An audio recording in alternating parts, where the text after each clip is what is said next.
Class है? चलो आज हम लोग पढ़ने वाले हैं क्या? मेथड्स पढ़ने वाले हैं। Methods of calculating nationalism.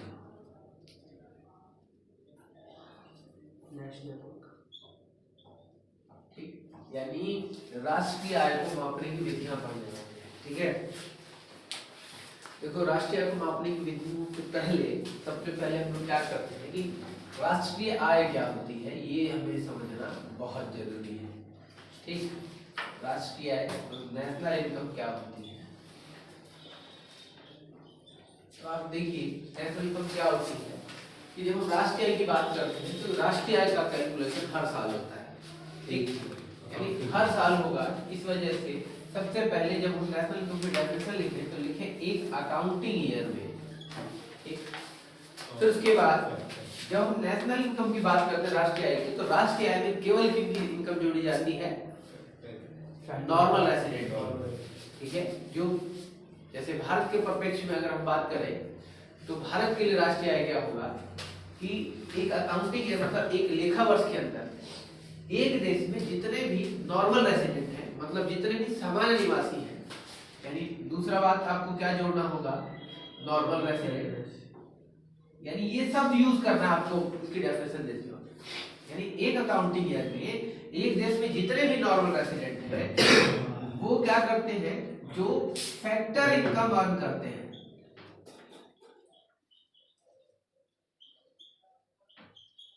Factor को अर्न का मतलब आपको पता है जो मेहनत से फैक्टर सर्विसेज के बदले में हाउस होल्ड सेक्टर को जो इनकम प्राप्त होती है फैक्टर सर्विसेज फैक्टर इनकम बोलते हैं, जैसे रेंट, इंटरेस्ट, प्रॉफिट और वेजेस। ठीक, यानी एक साल के अंदर एक देश के जितने भी नॉर्मल रेसिडेंट हैं वो क्या कर रहे हैं? जो फैक्टर इनकम अर्न कर रहे हैं, यानी कारक आय जो कमा रहे हैं उसका यदि टोटल कर दिया जाए तो क्या बन जाता है? नेशनल इनकम बन के आया। ठीक है, यानी तो क्या है जो नेशनल इनकम है? क्या है? Total income of all resident of of a country during an accounting period. यानी कहने का मतलब जो नेशनल इनकम क्या है वो एक साल के अंदर जितने भी नॉर्मल रेसिडेंट हैं, ठीक है, वो जो फैक्टर इनकम अर्न कर रहे हैं उसका टोटल क्या कहलाता है? नेशनल इनकम कहलाता है। ठीक है, national income is the sum total of all factor income earn by normal resident of a country during an accounting year. ठीक, मतलब ये जब भी आप देखिए आपको ये बातें समझ आए तो आप इन शब्दों को जोड़ के लिखोगे। ठीक है, यानी एक लेखा वर्ष, ठीक, एक देश का सामान्य निवासी और कारक आय और कुल जोड़। तो जब आप इन तीनों की इन तीन चार शब्दों को लेकर आप जब इसकी डेफिनेशन लिखेंगे तब आपकी परिभाषा सही जाएगी बिल्कुल। ठीक है, तो राष्ट्रीय आय है कि एक साल के अंदर एक देश के सभी सामान्य निवासियों द्वारा अर्जित कारक आय का कुल जोड़ क्या कहलाती है? राष्ट्रीय आय कहलाती है। ठीक, तो ये बात समझ आएगी। तो अब इसको क्या करते हैं? इसको कैलकुलेट कैसे किया जाता है ये हमारा टॉपिक है। इससे पहले हम जब नेशनल इनकम निकालते हैं तो बहुत सारे कॉन्सेप्ट हमने पढ़े थे, जिसमें आपने gross domestic product, factor cost, domestic से नेशनल गारंटी में कैसे जाया जाता है, नेट से ग्रॉस पे कैसे आया जाता है, ये सारा अंतर समझा था। रियल जीडीपी पढ़ा था आपने, नॉमिनल जीडीपी पढ़ा था, ये सारा पढ़ा था। तो आप ये देख लीजिएगा, या मैं लिख देता हूँ। इसको बोलते हैं लेखा वर्ष, ठीक है, और इसको क्या बोलते हैं? इसको सामान्य निवासी बोलते हैं। ठीक, और जो आपकी ये फैक्टर इनकम है इसको बोलते हैं कारक आय। ठीक, और इसको बोलते हैं कुल जोड़। तो भैया एक साल के अंदर जितने भी सामान्य निवासी हैं उनके द्वारा अर्जित कारक आय का कुल जोड़ राष्ट्रीय आय कहलाता है। और राष्ट्रीय आय को कोडिंग भाषा में क्या कहते हैं लोग? NNPFC, net national product at factor cost. ठीक, यानी राष्ट्रीय आय को क्या कहा जाता है? Net national product at factor cost. यानी जब भी आप नेशनल इनकम निकालेंगे तो आपको एनएनपी एक्ट से निकालना है, ठीक है। चलिए अब हम लोग क्या करते हैं, इसके मेथड्स पढ़ते हैं पहले कि कितने मेथड हैं, आखिर नेशनल इनकम को किन विधियों से निकाला जा सकता है। तो देखिए जैसा कि हमने एक पढ़ा है सर्कुलर फ्लो ऑफ इनकम, पढ़ा है आप लोगों ने? हाँ। क्या पढ़ा है सर्कुलर फ्लो ऑफ इनकम में? पहले प्रोडक्शन, एक्सपेंडिचर, इनकम। क्या पढ़ा है आपने? आप याद रखिए, देखिए सर्कुलर फ्लो ऑफ इनकम का मतलब होता है कोई भी इकोनॉमी है, ठीक है, उसमें तीन ऐसी क्रियाएं हैं जो कभी भी रुकती नहीं, कभी समाप्त नहीं होती हैं। कोई भी अर्थशास्त्र आप ही अपने जीवन में ले लीजिए, हम सभी हैं, हम सभी घर परिवार हैं, आपको पता है कुछ क्रियाएं ऐसी कभी रुकती नहीं है, चाहे कुछ भी हो जाए।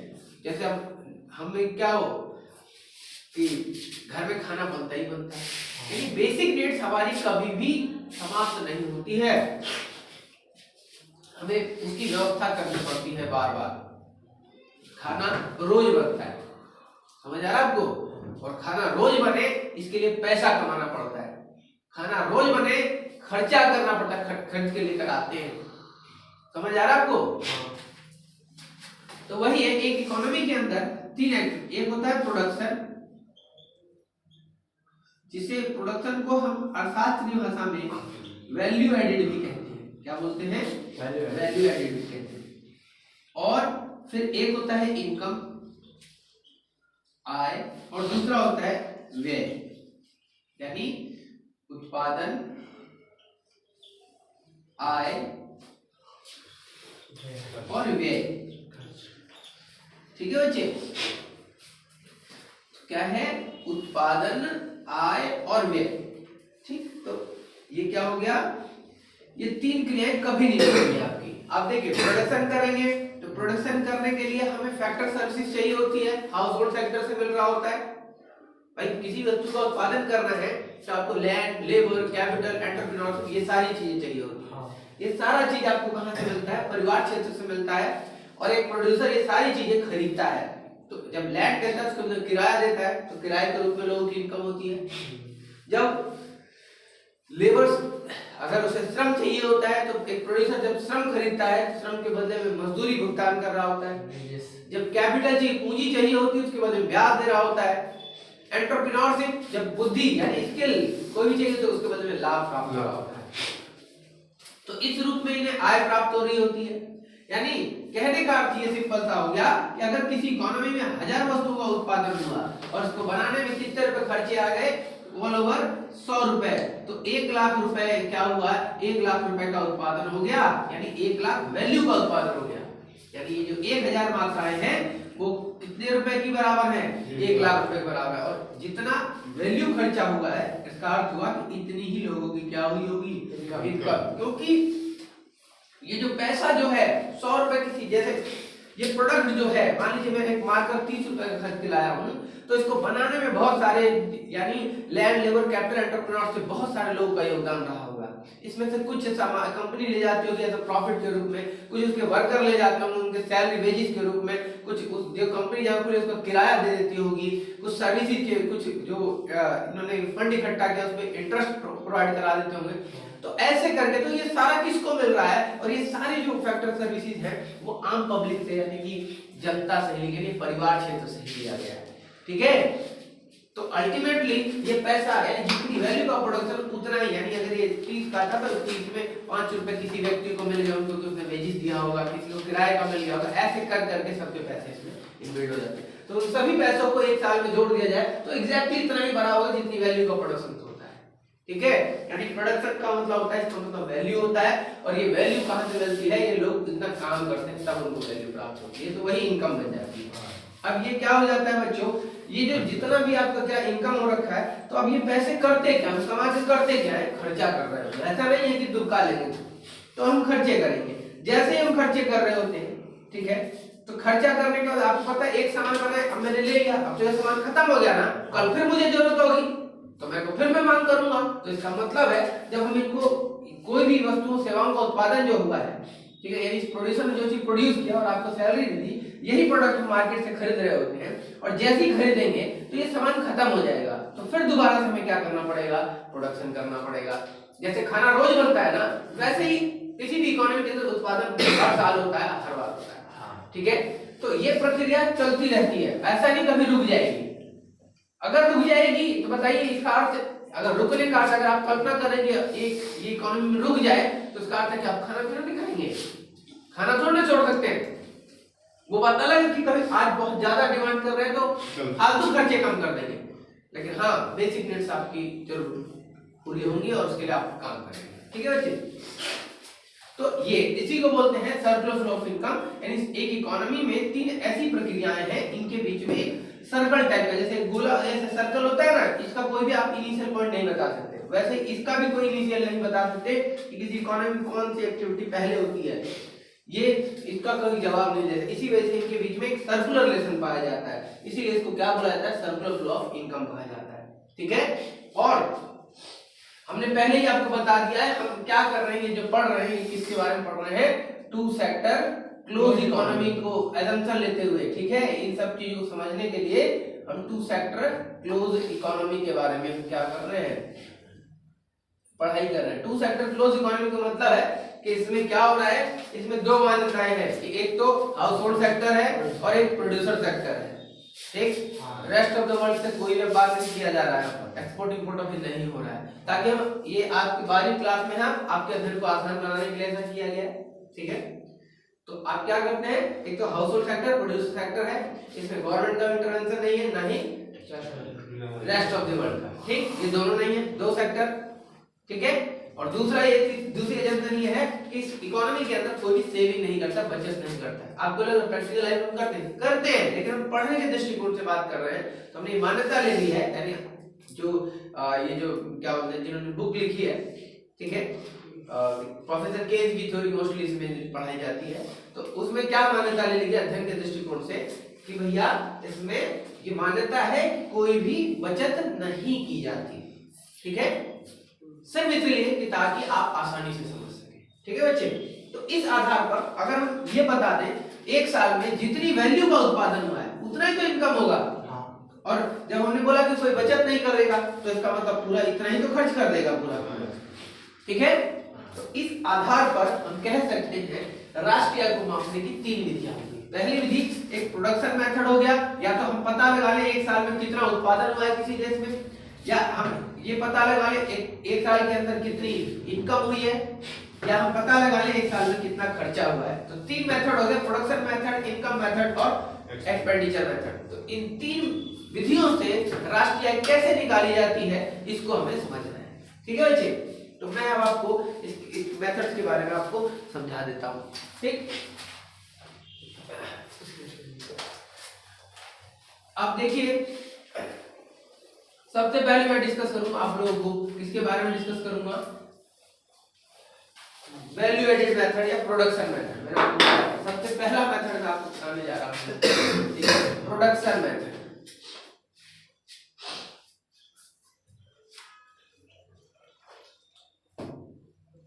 ठीक, जिसे हम क्या बोलते हैं उत्पादन विधि।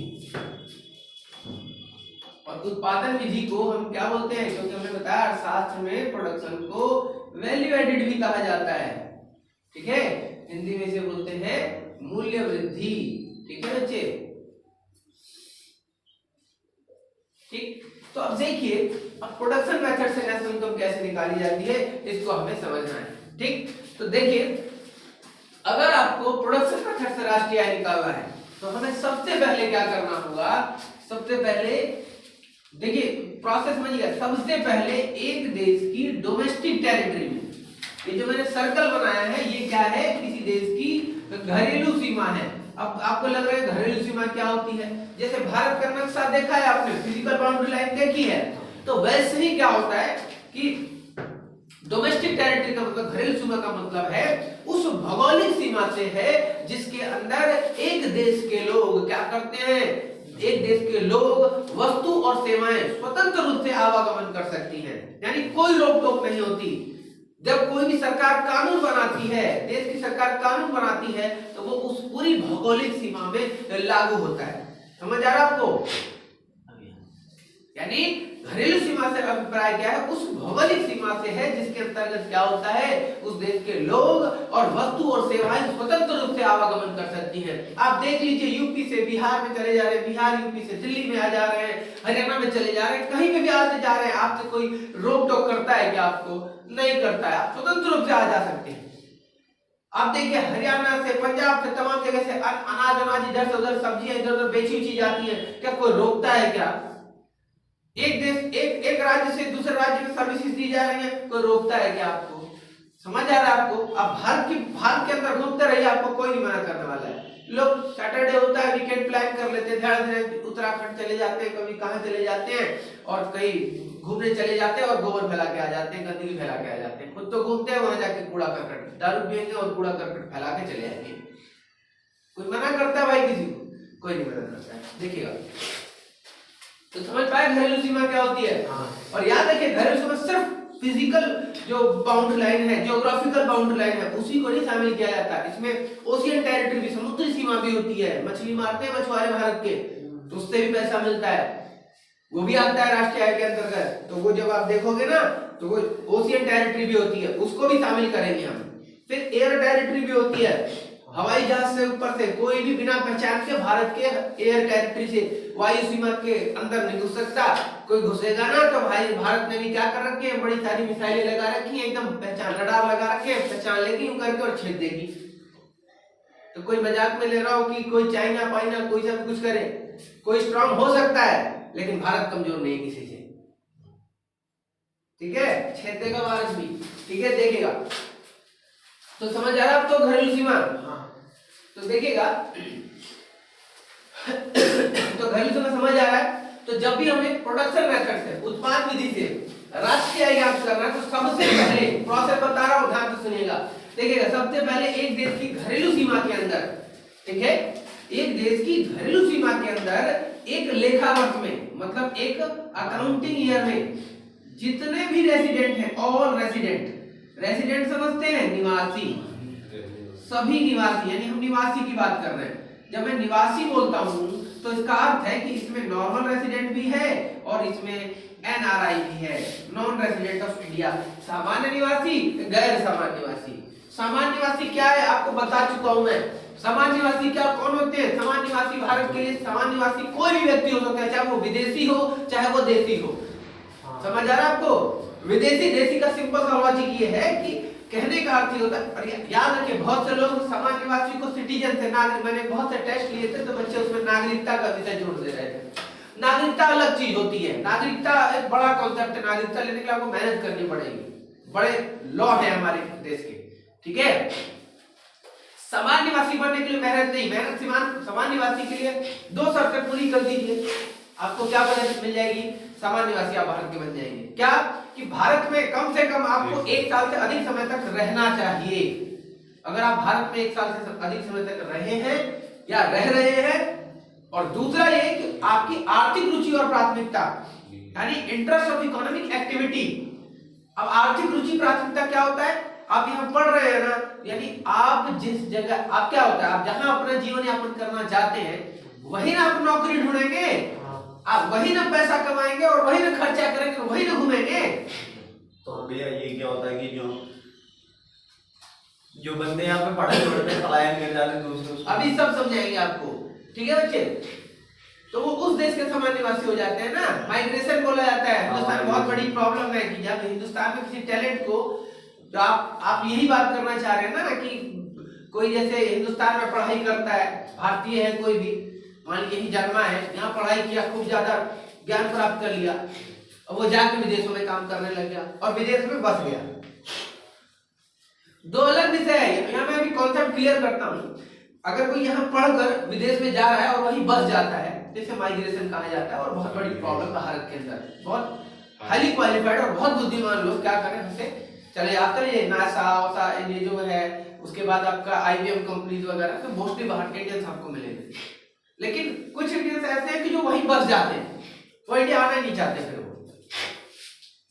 तो सिंपल सा लॉजिक है, सामान्य निवासी का कॉन्सेप्ट है। देखिएगा, अभी समझ आ जाएगा आपको क्या मैं बोलना चाह रहा था कि सामान्य निवासी क्या होता है। सामान्य निवासी दो शर्तें पूरी की, या तो जिस जैसे भारत के बारे में बात कर रहा हूं मैं, भारत के दृष्टिकोण से, ऐसे हर देश के दृष्टिकोण से आप ले सकते हैं।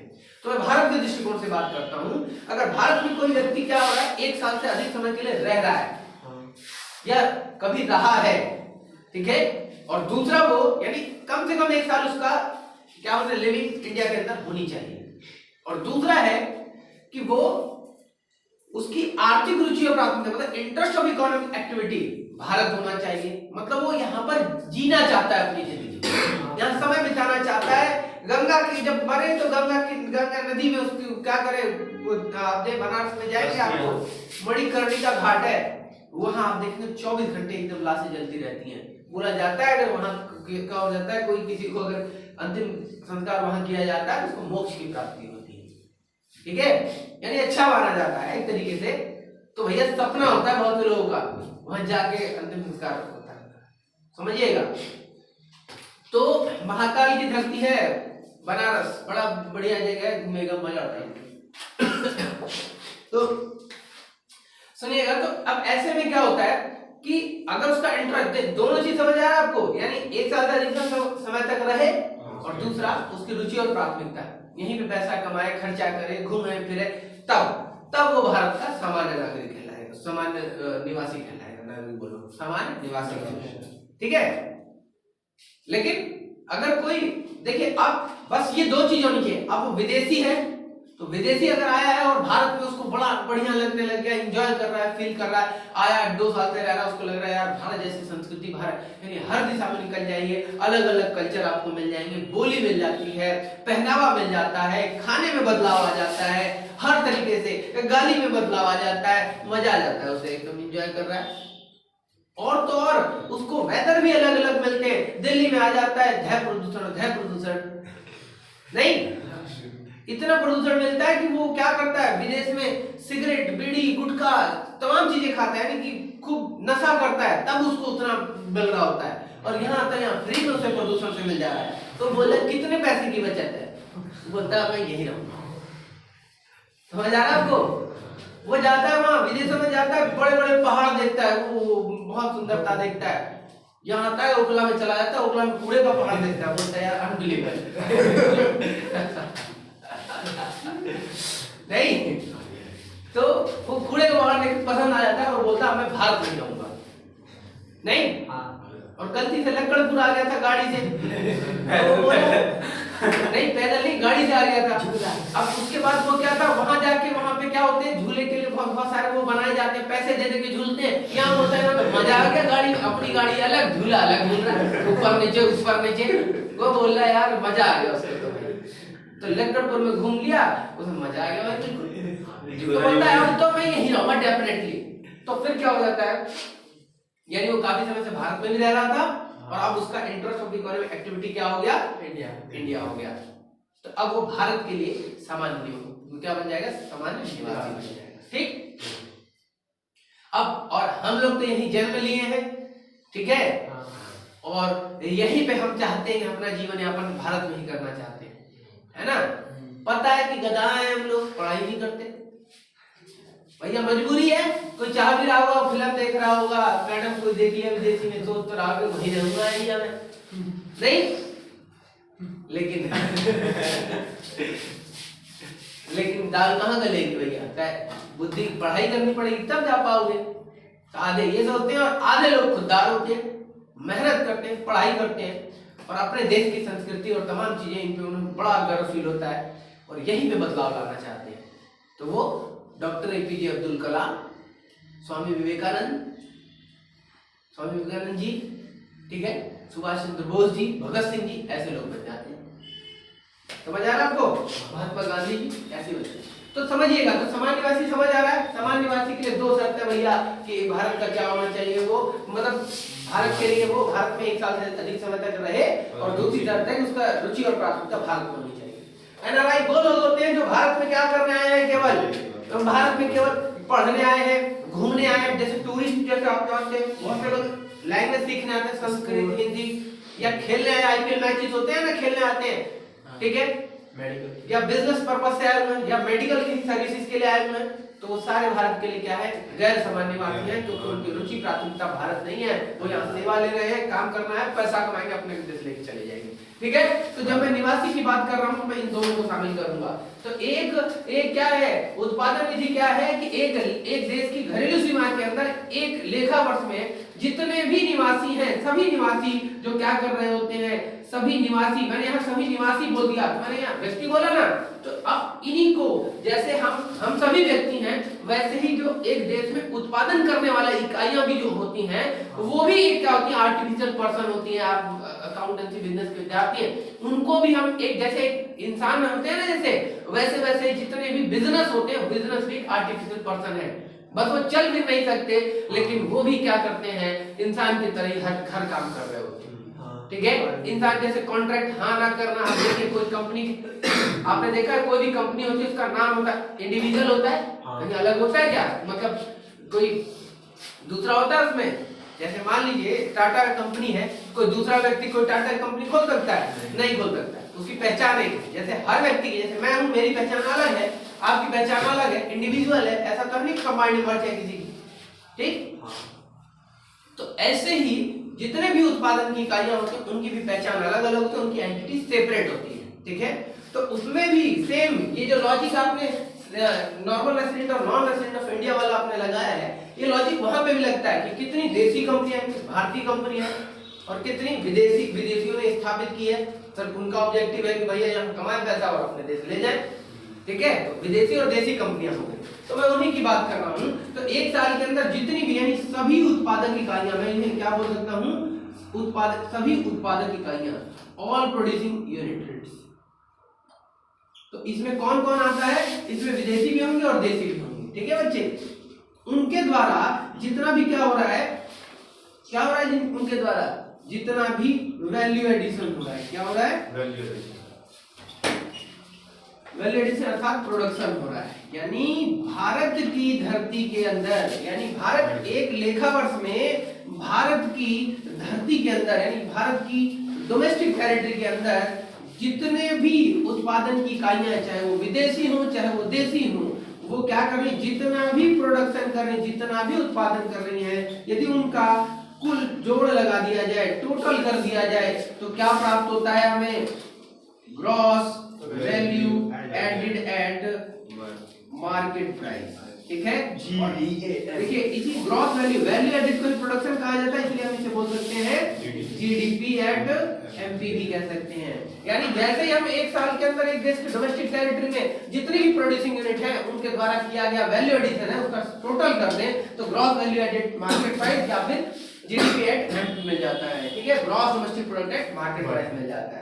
ठीक है, ये प्राप्त कर लिया जाता है। यानी कि प्रोडक्शन मेथड से अगर आपको नेशनल इनकम निकालनी है तो सबसे पहले आपको ये बताना होगा कि एक देश की डोमेस्टिक, सबसे अगर आपको प्रोडक्शन मेथड से नेशनल इनकम निकालना है तो सबसे पहले एक देश की जो डोमेस्टिक टेरिटरी है उसमें एक साल के अंदर एक देश की जितनी भी उत्पादन की इकाइयां हैं, चाहे वो विदेशी हो चाहे वो देसी हो, वो जितना भी उत्पादन करे उसका कुल जोड़ लगाकर जीवीएएमपी प्राप्त कर लिया जाता है और फिर इसमें एडजस्टमेंट की जाती है। ठीक है, क्या एडजस्टमेंट की जाती है देखिएगा, क्योंकि आपको पता है नेशनल इनकम आपको निकालनी है तो नेशनल इनकम का कोडिंग क्या होता है, नेशनल इनकम निकालने का अर्थ है NNPFC, net national product at factor cost. तो आप देखिए तो इस केस में आपको ये जीवीए है, जीवीएमपी को जीडीपी एमपी भी कह सकते हैं। तो हमने आपको पिछली क्लासेस में आपको समझा रखा है ये ग्रॉस से रखी है वैल्यू, ग्रॉस को किस में बदलना है, नेट में बदलना है। तो जैसे ही हम इसमें से जीडीपी एमपी में से डेप्रिसिएशन माइनस कर देंगे तुरंत ये किस में बदल जाएगा, ये नेट में बदल जाएगी ये वैल्यू। फिर एक तो ये ग्रॉस नेट में बदल गया, जैसे डेप घटा देंगे फिर डोमेस्टिक से नेशनल पे जाना है तो NFI net factor income from abroad, विदेशों से प्राप्त निवल कारक है। ठीक है, ये NFI आपको पता है ना क्या होता है, factor income from abroad minus factor income to abroad. मतलब जैसे ही आपको क्या करना है बच्चों, नेशनल इनकम निकालनी है तो ये जो NRI वाले जो है ना, जो विदेशी हैं जो भारत में उत्पादन किए हैं और लाभ कमा के अपने देश ले जाएंगे ना, इनके पैसे को घटा देते हैं। तो ये जो हमारे देश से कमा के अपने देश ले जा रहे हैं तो विदेशी, उन्हें बोलते हैं फैक्टर इनकम टू अब्रॉड।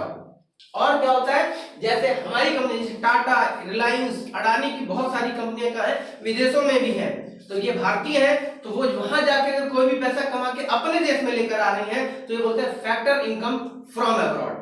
समझ आ रहा है? हाँ। और ये जो कंपनियां है भारत के लिए समान निवासी, भले विदेशों में काम कर रही हैं, जैसे बहुत से इंडियंस हैं जो क्या कर रहे हैं, किसी विदेशी कंपनी में जॉब कर, विदेशों में जॉब कर रहे हैं, लेकिन वो भारत में रहना चाहते हैं, लेकिन बस मजबूरी है कि वो काम करने गए, पैसा कमाएंगे, 1-2 साल, 3 साल, 4 साल में वापस लेकर अपने देश आ जाएंगे। जैसे बहुत से लोग सऊदीया चले जाते हैं, तो फैक्टर सर्विसेज देते हैं और वहां से पैसा कमा के लेकर आ रहे होते हैं, तो वो इनकम होती है भारत की, नेशनल इनकम का हिस्सा होती है।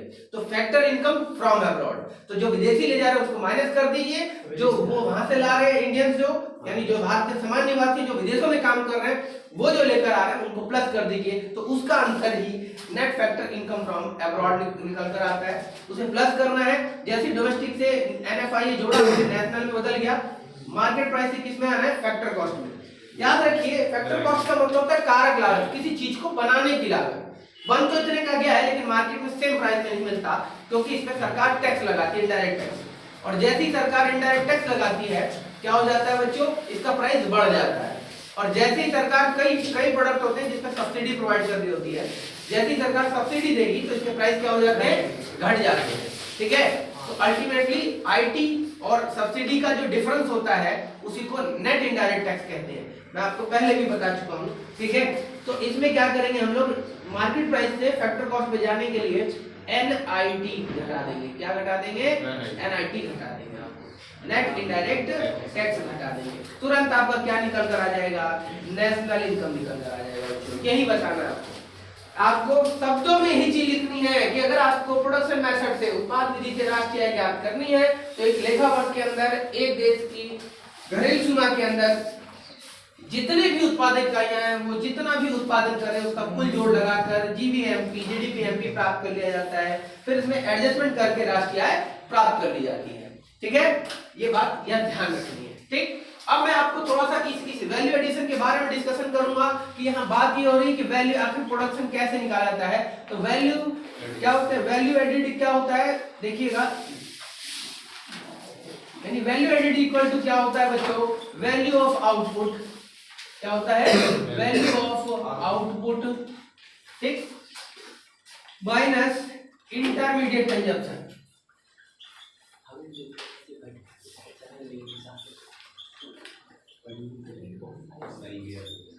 ठीक, वैल्यू ऑफ आउटपुट का मतलब होता है, क्या होता है बच्चों,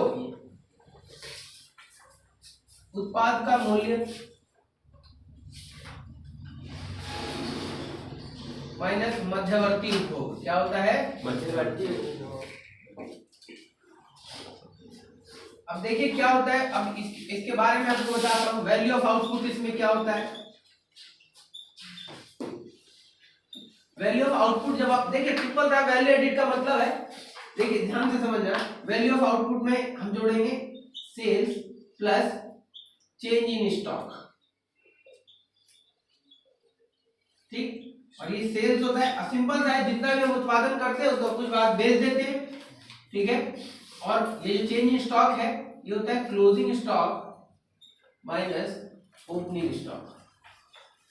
ठीक, अब होता क्या है बच्चों, क्योंकि राष्ट्रीय हर साल निकाली जाती है, उत्पादन भी हर साल का शामिल करना है, तो आपको पता करिए, मान लीजिए मैं कुछ, क्या होता है, कोई भी कंपनी, कोई भी व्यवसाय है, उसके पास बिना बिका हुआ सामान पिछले साल का भी तो हो सकता है, जो हमने क्या कर रखा हो, पिछले साल प्रोडक्शन कर रखा होगा। यहाँ क्या करना है, हर साल निकालना होता है।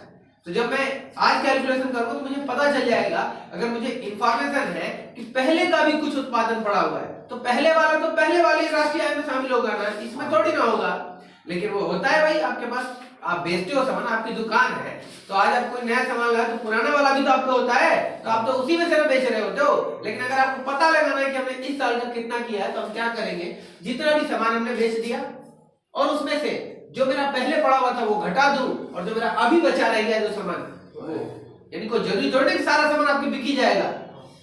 ठीक, तो यानी आप विक्रय, यानी जो आपने बेच दिया और जो आप पे पड़ा हुआ है, और आप क्लियर कर लो, यानी आपने कुछ क्या किया होगा, इस साल बेच दिया, कुछ पड़ा हुआ है, और अगर आपको पता चल जाए कि इसमें से पहले का कितना है, पहले वाला घटा दो, तो अपने आप निकल कर आएगा, वैल्यू ऑफ आउटपुट इस साल का निकल कर आ जाएगा। ठीक है, तो ये समझ पा रहे हो आप लोग? तो ये दोनों का डिफरेंस ही क्या कहलाता है?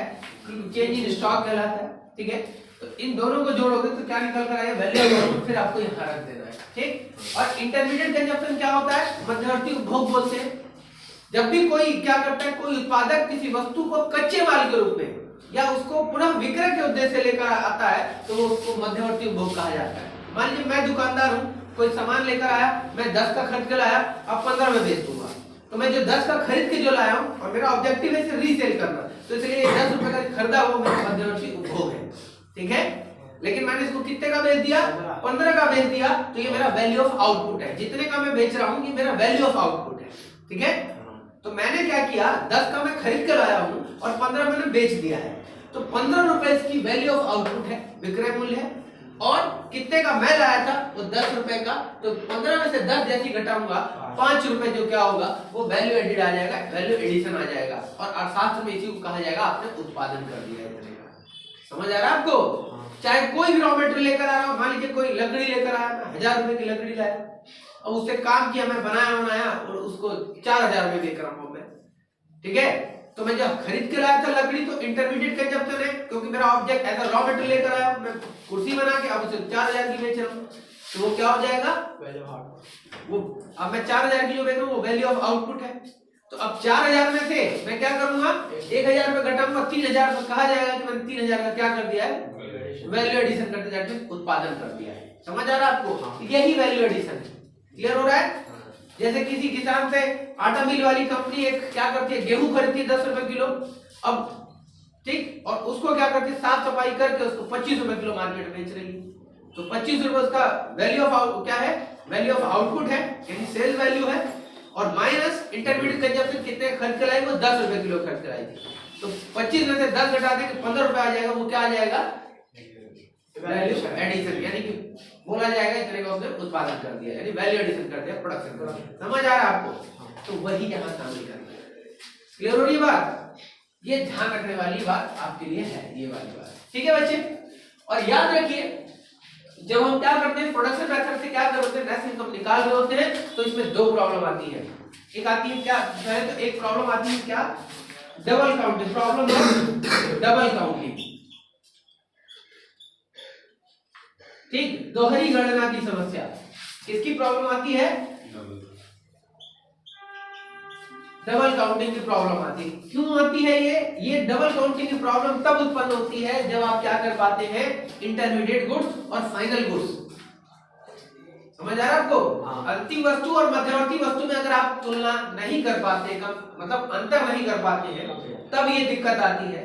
और ये दिक्कत क्या है कि जब आप नेशनल इनकम कैलकुलेट कर रहे हैं, तो नेशनल इनकम में अगर क्या करते हैं, एक ही प्रोडक्ट की वैल्यू एक से अधिक बार शामिल कर दे, तो क्या उसे कहते हैं, दोहरी गणना की समस्या, प्रॉब्लम ऑफ डबल काउंटिंग कहा जाता है। यदि राष्ट्रीय आय के आकलन में एक वस्तु का मूल्यांकन एक से अधिक बार कर दिया जाए तो ये समस्या क्या कहलाती है? दोहरी गणना की समस्या, प्रॉब्लम ऑफ डबल काउंटिंग कहलाती है। समझ आ रहा है आपको? इससे बचने के उपाय आपके पास क्या है? या तो आप क्या करिए, वैल्यू एडिड मेथड यूज करिए। ठीक है, एक क्या है सॉल्यूशन इसका, वैल्यू एडिड मेथड यूज कर लीजिए। वैल्यू एडिड का मतलब होता है कि केवल मूल्य वृद्धि, यानी जो कंपनी जितना वैल्यू एडिशन कर रही है केवल उसको राष्ट्रीय आय में शामिल करिए, तो आप बच जाएंगे, गलती नहीं होगी आपसे। ठीक है, और या तो वैल्यू ऑफ फाइनल आउटपुट, आप क्या करिए, जो अंतिम उत्पाद का जो मूल्य है, यानी जो फाइनल जो वैल्यू है, जैसे मान लीजिए ये मैंने 30 रुपए का खरीदा है मार्केट, मैंने ये 30 रुपए का मार्केट खरीदा है, तो ये इसका क्या है, अंतिम उत्पाद का मूल्य है। 30 रुपए का मैंने खरीदा, मैंने बेचने के लिए जोड़ना कर, मैं तो यूज करूंगा ना, फाइनल यूजर मेरे पास आ गई, तो इसका अंतिम मूल्य कितना है, 30 रुपए है, तो मैं सीधा राष्ट्रीय आय में 30 जोड़ दूंगा। ठीक है, तो भी बच सकता हूं मैं। या तो मैं क्या करूं, हर यूनिट, जैसे मान लीजिए इसको एक होलसेलर वाला इसको 20 रुपए में खरीद के लाया था और उसने 22 रुपए में एक दूसरी शॉप को बेच दिया। ठीक है, और ये रिटेलर को बेच दिया, तो उसने 2 रुपए का प्रोडक्शन किया, वो वैल्यू एडिट किया, फिर उसने 22 में खरीद के 30 रुपए मुझे बेच दिया। तो उसने 8 रुपए का प्रोडक्शन कर लिया। तो हम क्या करें, जितनी भी कंपनीज हैं, जितनी भी प्रोड्यूसिंग यूनिट है, जो जितना भी वैल्यू एडिशन करें उनको जोड़ ले, तो राष्ट्रीय आय तो नेशनल इनकम में शामिल करें तो बच जाएंगे इस प्रॉब्लम से, या फिर फाइनल आउटपुट का सीधा 30 रुपए जोड़ दो राष्ट्रीय आय में तो बच जाएंगे।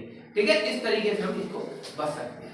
अब इसमें क्या बात की गई है बच्चों, सावधानियों की बात की गई है। इसमें सावधानियां क्या होती हैं, 4-5 सावधानियां हैं। सबसे पहली सावधानियां क्या है बच्चे, कि जो क्या होता है, जो पुरानी वस्तु होती है, यानी से क्या वैल्यू ऑफ क्या है वो, हाँ value of second hand goods.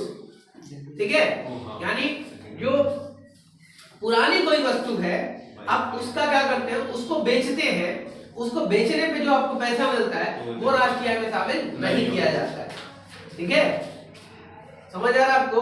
यानी जो पुरानी कोई वस्तु है, मान लीजिए जैसे कोई सामान, जैसे बाइक है, मान लीजिए आपकी, आप बाइक को रीसेल कर रहे हो, तो वो राष्ट्रीय आय में नहीं जुड़ेगी। इसलिए नहीं जुड़ेगी क्योंकि जब पहली बार वो प्रोड्यूस हुई होगी उसी वक्त राष्ट्रीय आय में शामिल हो गई होगी, और पहली बार जब बिकी होगी तभी राष्ट्रीय आय में शामिल हो गई होगी। ये नहीं कि बाइक तो एक ही, अब 4 लोग उसे बार-बार एक साथ में खरीद रहे हैं, तो ये थोड़ा ना 5 बाइक हो गई है, बाइक तो एक ही है। तो इसलिए कोई भी अगर कोई पुराना सामान है वो बिकता है तो उसका वैल्यू राष्ट्रीय आय में शामिल नहीं किया जाता है। ठीक है बच्चे, लेकिन हाँ इस पे जो क्या होता है, इसको जो बिकवाने वाला जो ब्रोकर जो है, ठीक है, वो जो कमीशन जो चार्ज कर रहा है उसको राष्ट्रीय आय में शामिल किया जाता है, क्योंकि उसने उसके लिए मेहनत की है। ठीक है, सेवा की। ठीक, और दूसरा क्या है, तीसरा है जैसे अब मान लीजिए कोई कार बनाने वाली कंपनी है, ठीक है, यानी कोई प्रोड्यूसर है, वो अपने लिए क्या करे, तो किसी गुड्स का प्रोडक्शन कर दे, तो वो भी राष्ट्रीय आय में शामिल होगा, है ना। जैसे मान लीजिए कार बनाने वाली कंपनी है, एक कार बनाने वाली कंपनी अपने बिजनेस के लिए किसी कार का क्या करती है, मैन्युफैक्चर कर देती है, तो भी वो राष्ट्रीय आय में शामिल होगी, क्योंकि उसकी मार्केट में वैल्यू है। अगर वो खुद नहीं करती, बाहर से खरीदती, तो अल्टीमेटली उसका वैल्यू होता है। ठीक है, यानी अगर कोई उत्पादक खुद के यूज के लिए कोई अगर उत्पादन कर रहा है, ठीक है, तो वो राष्ट्रीय आय में शामिल होगा। ये तो कंपनी करे तो भी, और मान लीजिए कोई व्यक्ति है, जैसे किसान है, अपने खाने के लिए क्या कर रहा है, अनाज उत्पादन कर देता है अपने खेतों में, तो उसका भी राष्ट्रीय आय में योगदान होगा और उसको भी राष्ट्रीय आय में शामिल किया जाएगा। ठीक है, ये सारी सावधानियां हैं। और बताइए क्या क्या होता है इसमें। Own account production of goods और द प्रोडक्शन। हाँ वही है कि जब भी कोई प्रोड्यूसर अपने किसी उपभोग के लिए, जैसे मैंने किसान की बात की, किसान अगर क्या करता है, अपने खुद के खाने के लिए कोई अन्न वगैरह उत्पादन कर रहा है, सब्जी उगा दे रहा है, तो उस जितना, क्योंकि मार्केट में उसका वैल्यू होता है। आप अगर आज आपके खेतों से 10 किलो सब्जी निकल रही है, तो इसका मार्केट में वैल्यू होगा। आप पता कर लीजिए ये सब्जी कितने रुपए किलो मिल रही है, तो आपको वैल्यू मिल जाएगी। तो ये वैल्यू राष्ट्रीय आय में शामिल कर दिया जाएगा। ठीक है, और बताइए। Value of intermediate goods not included. Simple सा है, मध्यवर्ती उपभोग यानी इंटरमीडिएट गुड्स है, इंटरमीडिएट कंजप्शन है, इसकी वैल्यू को राष्ट्रीय आय में शामिल नहीं करना चाहिए। ठीक है, क्योंकि जब हम वैल्यू एडेड या वैल्यू ऑफ फाइनल आउटपुट जोड़ते हैं, तो इसी के अंदर ये वैल्यू पहले ही शामिल हो जाती है। अगर हम ये अलग से जोड़ें, ये अलग से जोड़ें, तो एक ही वैल्यू यानी इस वैल्यू का कंसीडरेशन यानी इसको शामिल एक से अधिक बार कर लिया जाएगा और प्रॉब्लम क्रिएट हो जाएगी डबल काउंटिंग। ठीक है, यही बताया था मैंने, मध्यवर्ती और अंतिम वस्तु में अंतर नहीं कर पाओगे तो डबल काउंटिंग क्रिएट हो जाएगी। इसलिए राष्ट्रीय आय में इंटरमीडिएट गुड्स को नहीं जोड़ा जाता है। और क्या है, imputed rent on owner occupied house. Imputed rent on owner occupied house मतलब मान लीजिए मकान मालिक जो है वो जिस मकान में रह रहे हैं उन पे जो आरोपित किराया जो बनता है वो भी राष्ट्रीय में शामिल होता है। समझिएगा, अगर आपका खुद का घर है तो आप जिस घर में जैसे भी घर की कंडीशन में रह रहे हैं, आप देख लीजिए इसका भी मार्केट वैल्यू है बाहर में। अगर आप यही मकान उठाकर 10,000 रुपये किराया प्राप्त कर सकते हैं, तो ये कहा जाता है हर साल राष्ट्रीय आय में आप हर महीने 10,000 रुपये आपकी आय हो रही है। समझ आ रहा है आपको? भले आपने इसके लिए निवेश किया है, लेकिन अगर इससे हर साल सेवा तो आपको हर बार मिल रही है नहीं। तो जब आप मान लीजिए मैं ही हूं, मैंने क्या कर रखा जी, इतने एरिया में जिस एरिया में मैं आपको पढ़ा रहा हूँ इतना मेरा घर भी है, तो यहाँ अगर मैं 8,000 10,000 रुपये दे रहा हूँ, तो अब मैं क्या करूंगा, अगर मैं अपने घर में पढ़ने लग जाऊंगा तो ये कहा जाएगा कि हर महीने 8 से 10,000 रुपए मेरी राष्ट्रीय आय में शामिल, मेरा योगदान होगा। क्यों? क्योंकि भैया मेरा घर है तो मैं पैसे अपने आप को नहीं दे रहा हूँ। समझ आ रहा है आपको? मैं यूज कर रहा हूँ। नहीं समझे? हाँ, समझ। और अगर मैं बाहर हूँ तो किराया दे रहा हूँ। अगर मैं वहां चले जाऊँ तो एक ऐसा नहीं देना पड़ेगा ना, तो मेरी जेब में शामिल हो रहा है कि नहीं हो रहा है, तो राष्ट्रीय आय में शामिल होता है। ठीक है बच्चे, और बताइए। ठीक है, Expenses of self-addition are considered. हाँ, जैसे मान लीजिए कोई भी क्या करता है, हम लोग क्या करते हैं,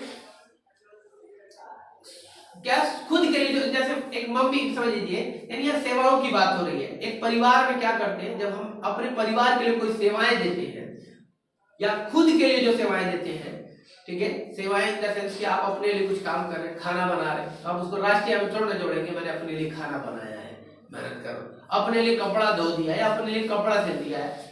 समझ आ रहा है आपको? सॉरी, कंसीडर मत करिएगा, वो किसान वाले से एग्जांपल से नहीं, यहाँ सिंपल सा है, सर्विस की बात करो इस केवल में। ठीक, मैंने अभी कपड़ा बनाने की बात की, ये राष्ट्रीय में शामिल होगा, याद रखिए, इसको नहीं करेंगे। लेकिन मैं आपको समझाता हूँ, जैसे मान लीजिए आपकी मम्मी है, अपने घर में काम करती है ना, सबको खाना बना के देती है, घर को मैनेज कर रही है, तो उनका पैसा तो मतलब वो करती है, उनको राष्ट्रीय आय में शामिल करने की बात आप बोलो, वो भी सेवाएं दे रही है, राष्ट्रीय आय में शामिल किया जाए, लेकिन कितना किया जाए आप वैल्यूएशन कर सकते हैं। कोई भी माँ अपने परिवार के लिए जो काम कर रही होती है, उसका वो जो उसकी कीमत जो है वो अनमोल है, वो बहुत कीमती है, उसका वैल्यूएशन ही नहीं किया जा सकता कभी। समझ आ रहा आपको? कितने रुपए रखेंगे, कोई सीमा है? माँ निस्वार्थ भावना से कर रही होती है। समझ आ रहा आपको? तो ऐसे में कोई अगर माँ अपने परिवार के लिए जो काम कर रही है, तो उसका मूल्यांकन नहीं कर पाते हम लोग, वो हमारे मूल्यांकन से कई गुना ज्यादा होती है। ठीक है, जिस वजह से उसको राष्ट्रीय आय में शामिल नहीं किया जाता है। क्लियर होगी बात? ठीक है, तो ये आपके इतने कॉन्सेप्ट है। ये पहला मेथड है आपका, कौन सा? Production method. इसको ध्यान रखिएगा, किताबें हैं आपके पास, पढ़िए, समझिए, इसको तरीके से लिखने की कोशिश करिए, लिखते वक्त ऐसे डायग्राम का यूज करिए, फिर इसको थोड़ा सा वर्टिकल में लिखिए, अपने शब्दों में लिखिए, फिर उसके बाद वैल्यू एडिशन इसको समझा दीजिए, थोड़ा थोड़ा करके डबल काउंटिंग बता दीजिए, प्रिकॉशंस पूरा ध्यान रखिए, थ्योरेटिकल पार्ट में आता है। ठीक है, आज के लिए इतनी ही, बाकी अगली क्लास में पढ़ेंगे हम दूसरा मैथड। ठीक है।